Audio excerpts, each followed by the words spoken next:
Hare Krishna. So it's our great fortune today that we have amongst us His Grace Gaurhari Prabhu.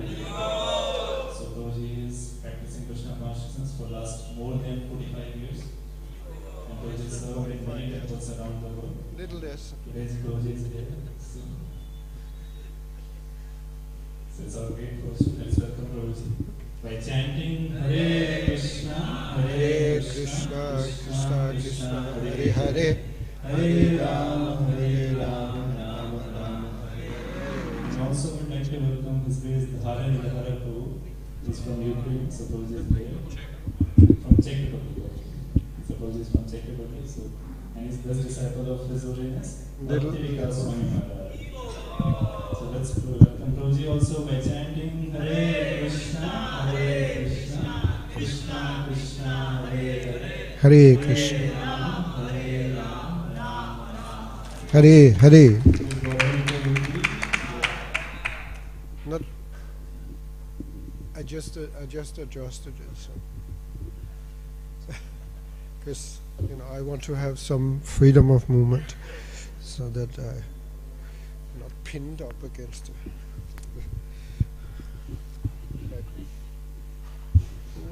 I've just finished explaining that I want to have a little freedom of movement, because if the microphone is up here, then I can't move. I can move my head forward. It's not a problem.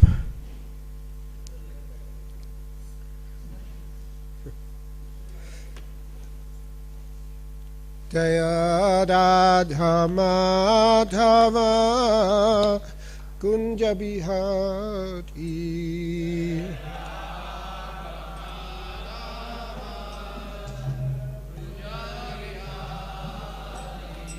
Jaya Radha Madhava Kunja Bihari,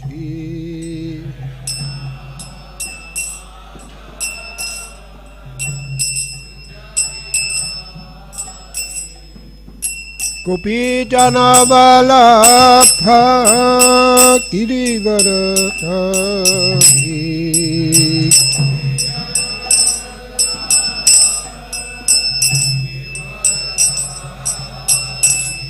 Jaya Gopi Jana Vallabha Girivaradhari,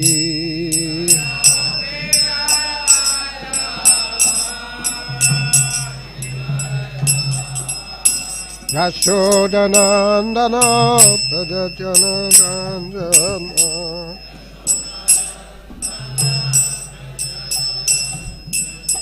Yashodanandana Pradajanadanjana,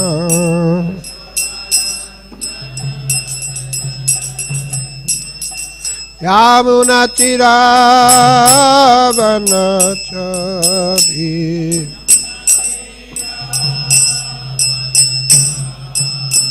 Yamunachiravanachari,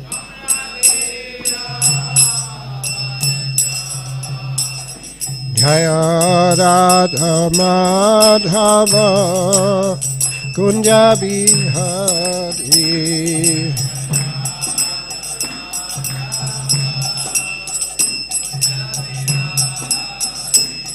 Jaya Radha Madhava Kunja Bihari,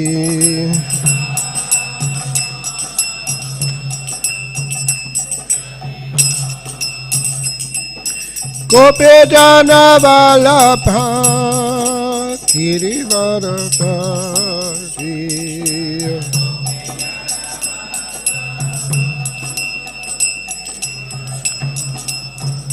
Jaya Gopi Jana Vallabha Girivaradhari,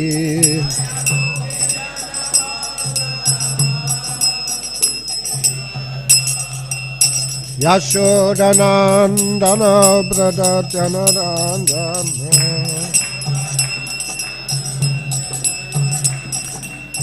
Yashodanandana Pradajanadanjana,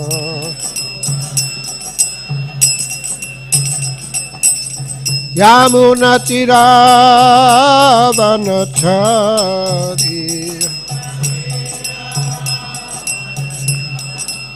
Yamunatiravanachari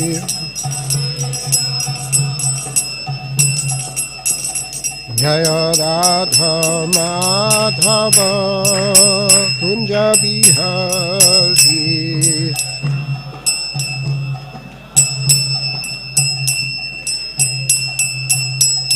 Jaya Radha Madhava Kunja Bihari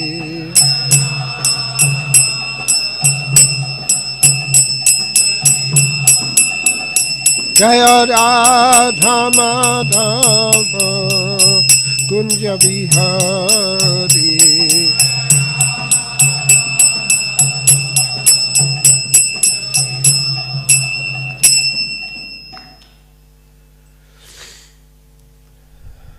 Jai Om Vishnupad Paramahamsa Parivrajacharya Stutara Sarasi Simadhistimanke Sesi Bhaktivedanta Goswami Maharaj Srila Prabhupada Ki Jai Grantaraj Srimad Bhagavatam Ki Jai Gaura Premanande Hari Hari Bol Samaveta Bhaktavinda Ki Jai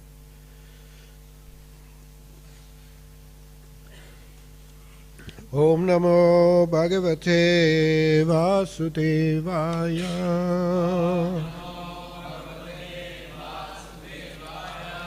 Om Namo Bhagavate Vasudevaya Om Namo Bhagavate Vasudevaya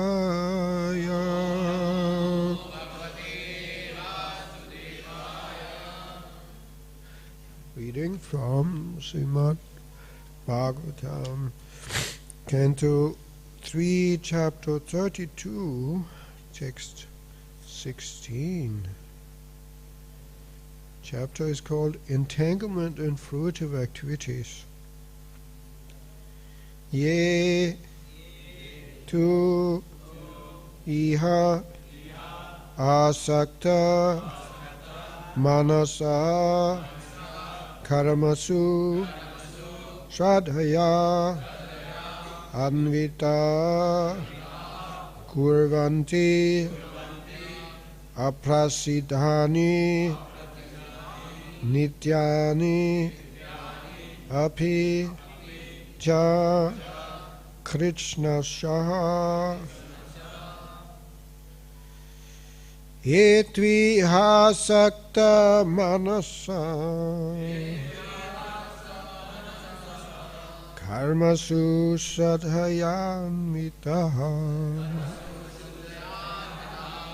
kurvanti apratisidhani nityani api cha Krishna shaha etviha sakta manasa karmasu sadhayanvitaha kurvanti apratisidhani nityani api cha Krishna shaha etviha sakta manasa karmasu sadhayanvitaha kurvanti apratisidhani nityani api cha Krishna shaha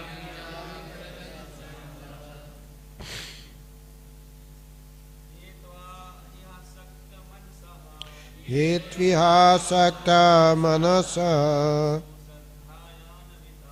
karmasu sadhayanvitaha kurvanti apratisidhani Nityani api cha Krishnasa itvihasakta manasa karmasu sadhayanvita kurvanti apratisiddhani nityani api cha Krishnasa yetvihasakta manasa karmasu sadhayanvita kurvanti apratisiddhani nityani api cha Krishnasa.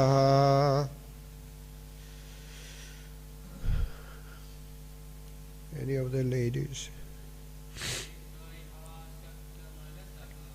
Itvihasakta manasa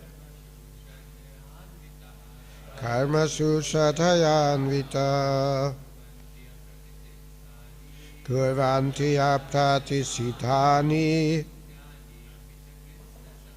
nityani api cha Krishnasa. Itvihasakta manasa karmasu sadhayanvita kurvanti apratisiddhani nityani api cha Krishnasa. Itvihasakta manasa karmasu sadhayanvita kurvanti apratisiddhani nityani api cha Krishnasa.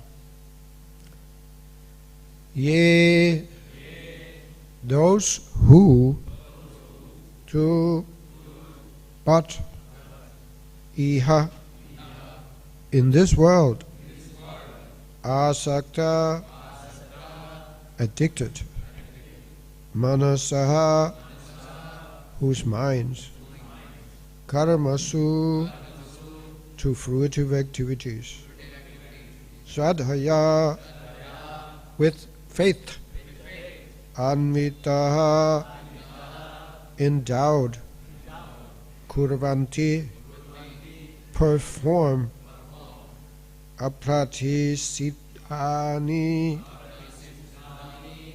with attachment to the result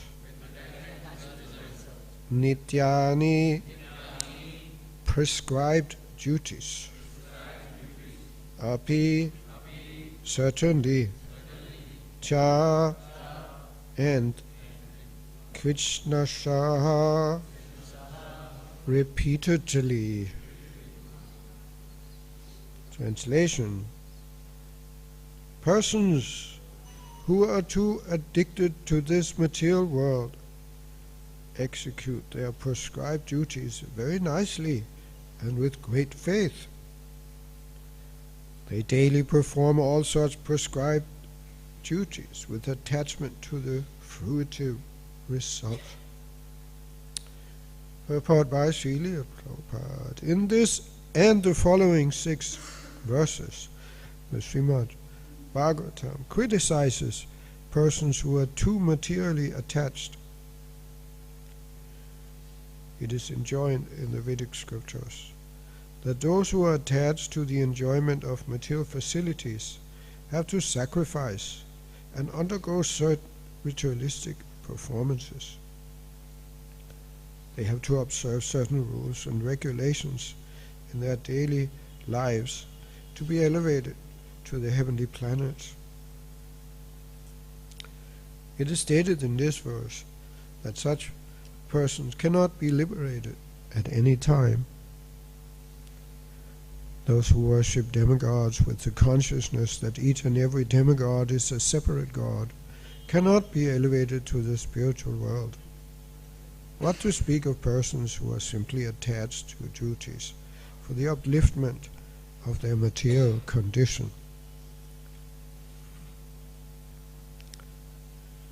Itviha sakta manasaha karmasu shatayanvitaha kurvanti apradisiddhani nityani api cha Krishnasaha.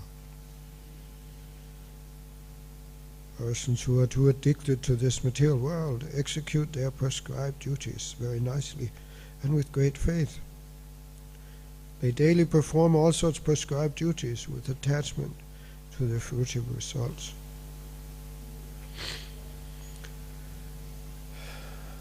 Hare Krishna. So, why be so critical to these materially attached persons? It's because we don't like them? We think they are idiots, so we want to curse them. No, it's because we like them, we love them. The Bhagvatam is manifestation of the compassion nature of the Lord. He is criticizing the materialists because they are not happy. Kapila Dev, he wants to see every living entity happy in Krishna consciousness, but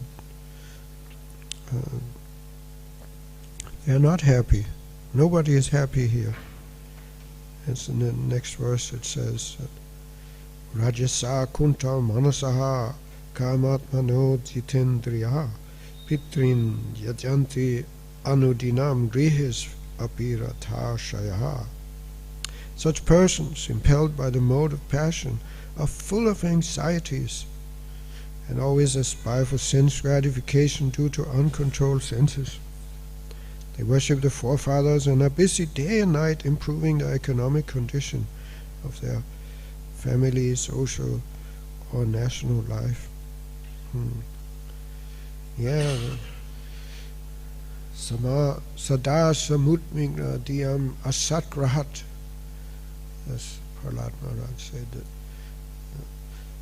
when one becomes attached to the temporary things, then one can never be happy. One becomes full of anxiety. Working so hard, but for what?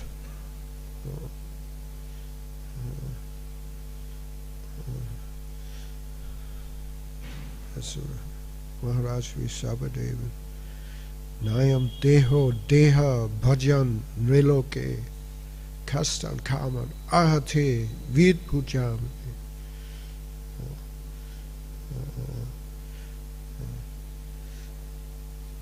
He says, it's not worthy of this human form of life to work so hard just for sense gratification, which is available even to the lower animals who eat stool. No, but my sense gratification is much better. Well, it's all a question of taste.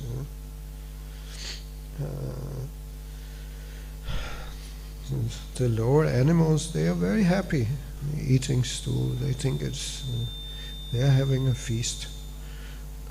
We look at it and we think, ah. But the higher the demigods in the higher planets, they look at our sense enjoyment and they go, ah. It's also so relative. Ultimately, there's even the more higher forms of enjoyment in this material world, they will not make us happy. Why? Krishna states it very simply in Bhagavad Gita.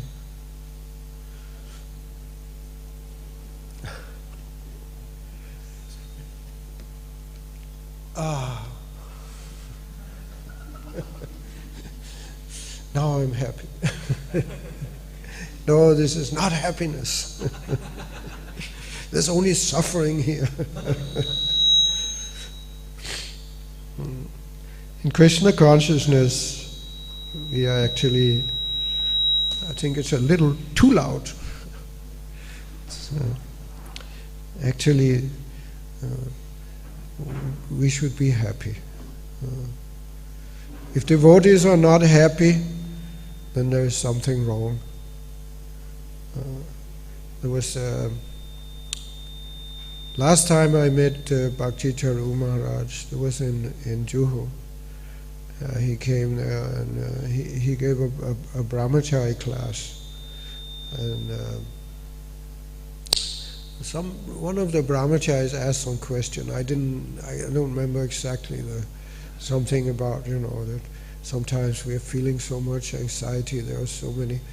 We have such a big mission. There are so many things we have to do, and we become a little overwhelmed. And Bhakti Charu Maharaj, he said, brahmacharis shouldn't work too hard. Brahmacharis should be happy. We should work hard, yes, but not too hard. Not so hard that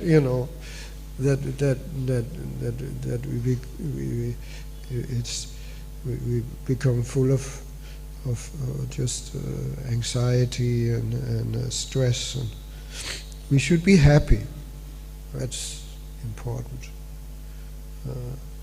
If we are not happy in Krishna consciousness, then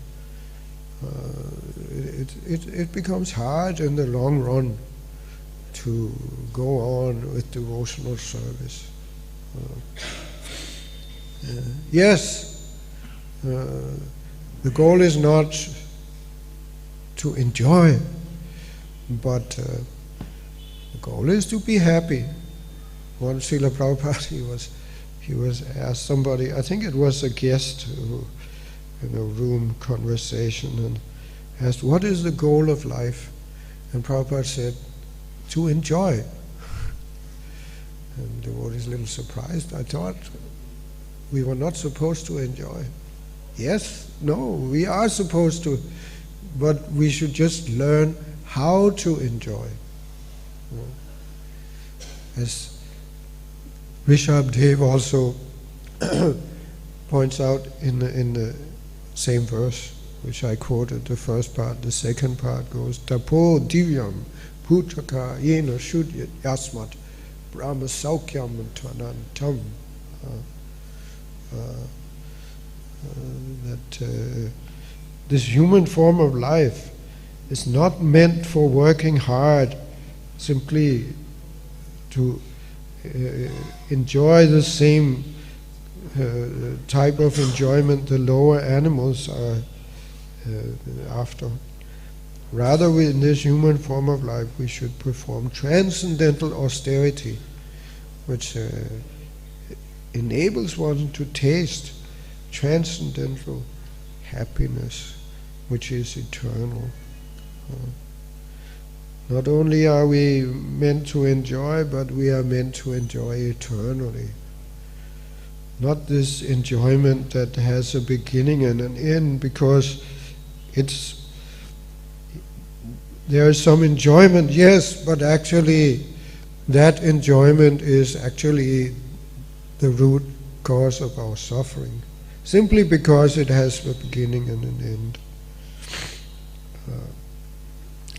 We get a little share of sense enjoyment by bringing our senses in contact with their objects, and then we think, oh yeah, this is it. This is what I've always been hankering for. Now I am happy. I am where I want to be. And then what happens? Then it's over. Because everything in this material world is like that. It comes and goes. And best as we think that now everything is perfect, then it's finished. And then what? Then we suffer. Then we think, oh no, I was happy. What happened? It wasn't meant to be. It should continue like that. No, it will not continue, because it's simply the nature of things in this world. Nothing continues. It's good news when we suffer. Okay, the suffering also doesn't continue. So that, but usually we forget that when we suffer, we are afraid that this will never stop, but that will also stop.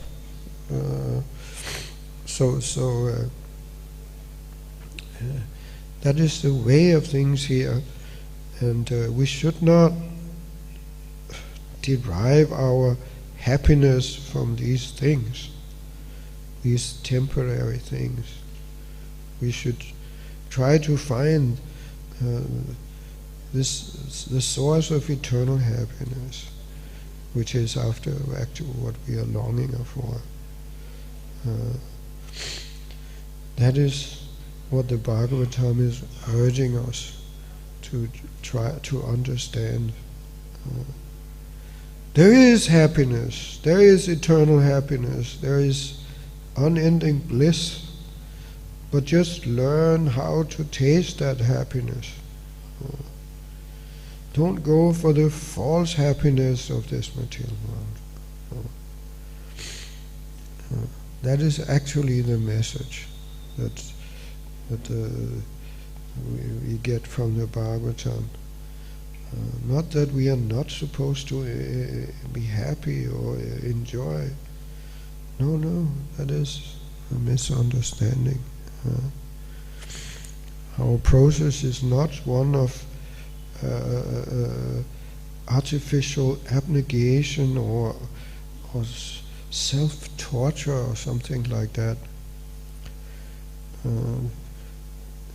India is infamous for that. The infamous fakir's bed. But we used to, in my childhood, we would see pictures in the cartoons also. That fakir lying on a bed of nails, and who would do such a thing? What's the point? It's just, it baffles the Westerners. When they see such things. The idea is, of course, to become detached from the body. That when the body suffers, then naturally we lose interest. We want to get out of the body. But there's no need actually to artificially impose suffering on the body. It's not our process. Suffering will come. We don't have to do anything extraneous to increase the suffering. We already have a hard time handling the suffering that comes to us naturally. So why should we make an endeavor to even increase that? It's not our process. But it's not our process also to decrease the suffering on a short-term basis. Yes, ultimately our goal is to stop suffering. But we also know that in this material world there must be suffering. Therefore the advice is not try to conquer over suffering. It's not what Krishna tells Arjuna in Bhagavad Gita. What does he tell Arjuna? Tamstitikshasva bharata. You simply tolerate. It will come and go, just like winter and summer seasons come and go. So the happiness and distress of this world, it comes and goes. and you try to stop the winter from coming, good luck. You cannot.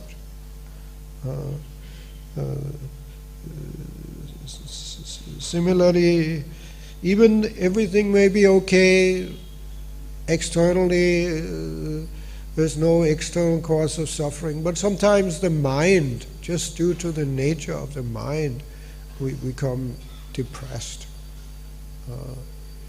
And then the next moment, now I'm happy again. Have you noticed that with the mind? Sometimes happy, sometimes distressed. And it's hard to figure out what is the reason. All of a sudden we just feel happy. And why?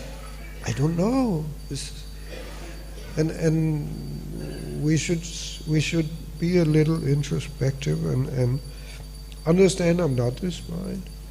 And kind of observe it from outside in a detached way, and just see how it just changes all the time, and just don't take it seriously. Prabhupada said that the way to treat the mind is by neglect. That was the word he used. Neglect.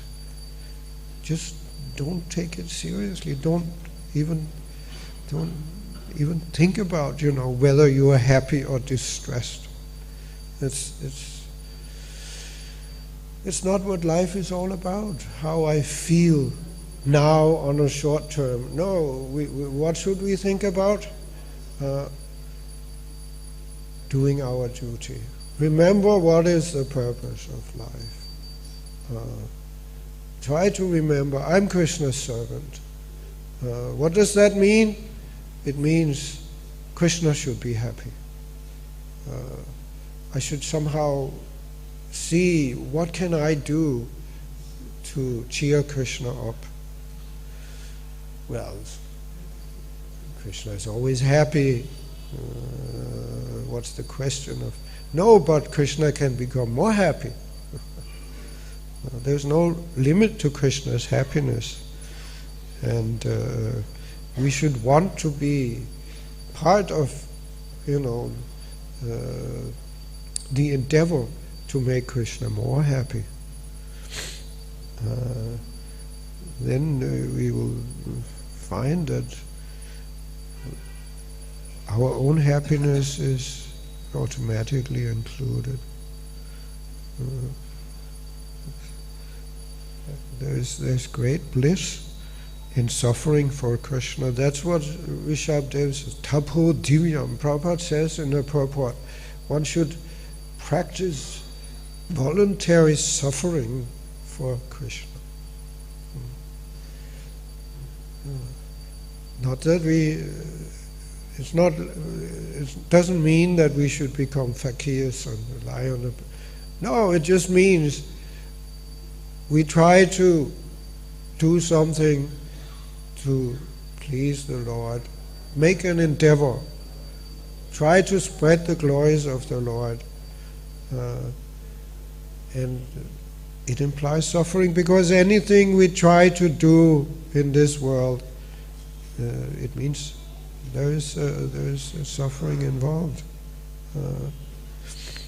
We want to become rich, we have to work very hard.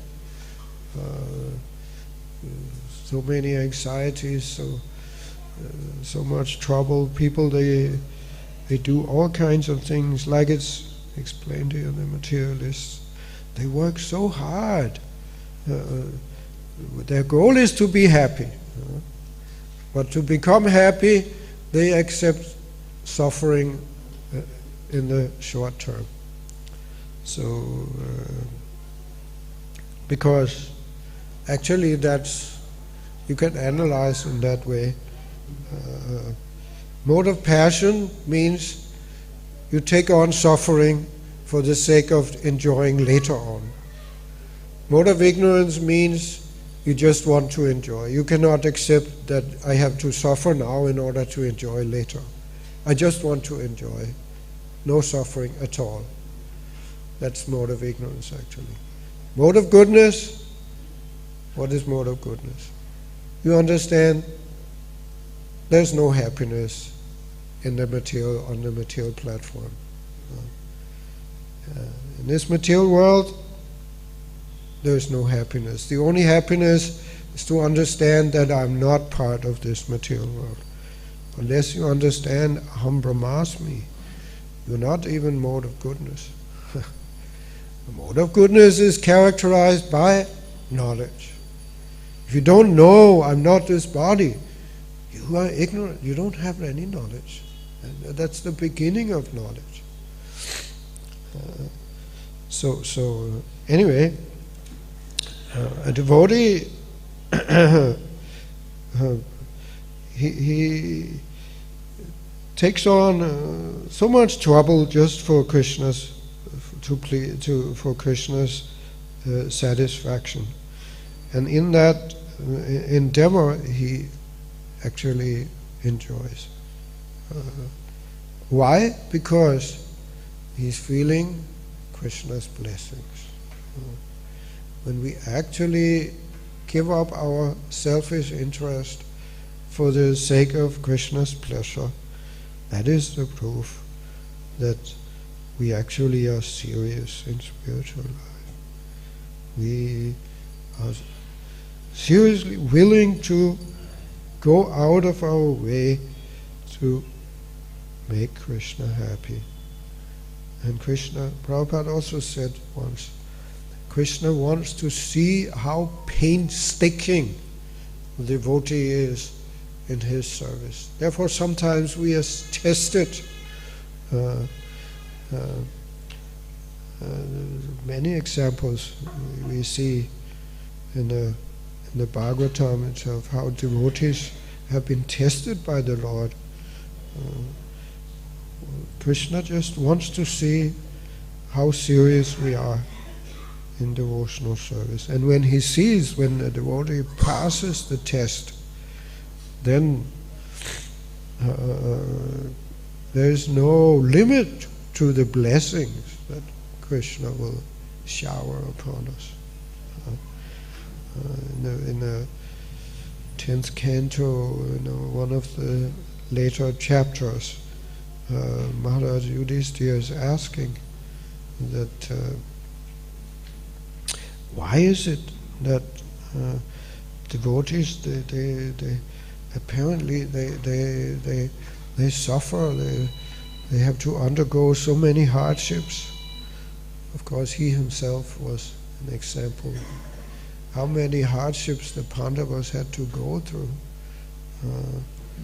But the answer that is given there, actually I think Parikshit Maharaj is asking the question, and the answer that Sukadeva Goswami says that actually the apparent suffering of the devotees is actually their happiness. Because why? Because it's the ticket to Krishna's blessings. When Krishna sees that the devotee is serious, and then the devotee passes the test, Krishna, and Sukadeva Goswami, he describes with so many words the greatness of the mercy that Krishna bestows upon his tested devotee. It's if I can remember some of the terms, it's Brahma. It's unlimitedly great, and not only is it great, but it's also sukshma. It's very fine, and very fine quality. Like that, it's so the reward is such that devotees think that, oh, thank you, Krishna, you gave me a chance to prove myself. I'm so happy that I got this opportunity. The happiness that is devotees experience in Krishna consciousness, it's beyond the wildest imaginations that materialist. What to speak of materialist? Even the Brahmavadis who are after the happiness of merging with the Brahman, they also cannot imagine the happiness, the ecstasy that devotees experience in Krishna's service. So that's what actually Lord Kapila Dev, that's his motivation when he is criticizing the materialists. He feels sorry for them. He wants them to experience real happiness, not this very shallow, actually anxiety-fraught type of happiness that one can experience in this material world. I don't know how long I'm supposed to go on, but I feel like stopping and asking if there is anything to add, questions, comments. How long we go on normally? How long do we go on normally? 9, okay. So we have 15 minutes, if there's.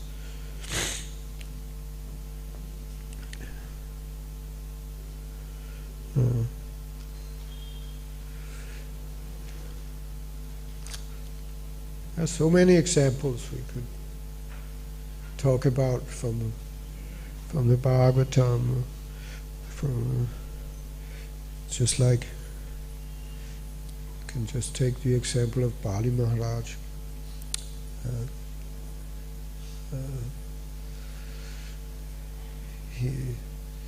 He was cheated by Lord Vamandev. Even Bali Maharaj, he rejected his own spiritual master and was cursed by him actually. And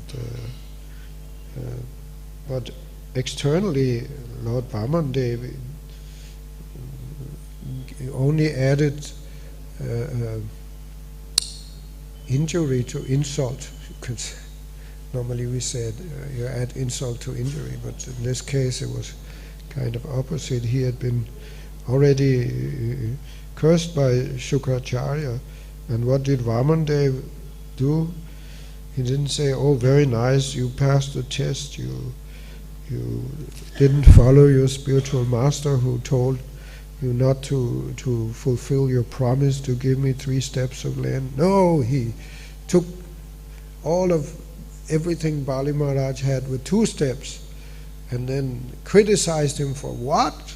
You didn't fulfill your promise? You promised me 3 steps and you only gave me 2? Of course, Bali Maharaj, he said, "Put the 3rd step on my head." But Vamandev said, apparently wasn't satisfied with that, because he arrested, he bound up Bali with the ropes of Varuni and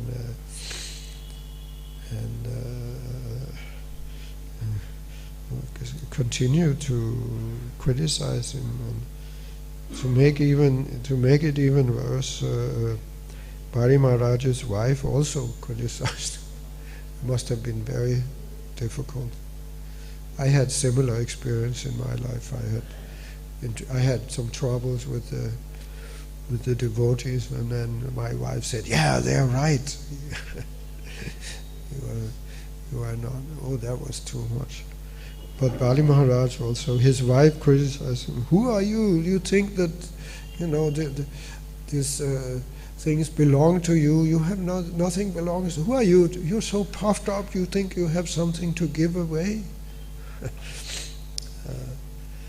Actually, Prabhupada says there in one parable that it would have been hard, very difficult for almost everyone to even survive the test that Bali Maharaj was was put to, and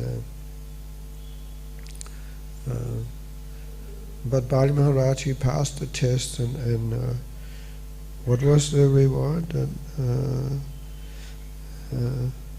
Vaman Dev, he agreed to become his doorkeeper. He gave him yes, it was a subterranean planet, but it was a heavenly subterranean planet. It's even better than the heavenly planets. And Vaman Dev, he became his doorkeeper. Krishna himself. What a reward to get from. So that's an example of this. When we are being tested, just try to remember this. This test is your ticket to Krishna's mercy. Don't give up. Don't become discouraged. Understand that spiritual life is like that. Krishna wants to see how serious you are. If you are actually willing to go out of your way to make him happy. So now is your chance. If you are serious, now is your chance to prove it. This we should try to remember. And we will be so happy. When we pass the tests that Krishna is giving us, we will feel that it was all worth it. We will, as I said, we will actually be grateful that Krishna tested us in this way. It will deepen our love for Krishna, and that is the goal. Okay.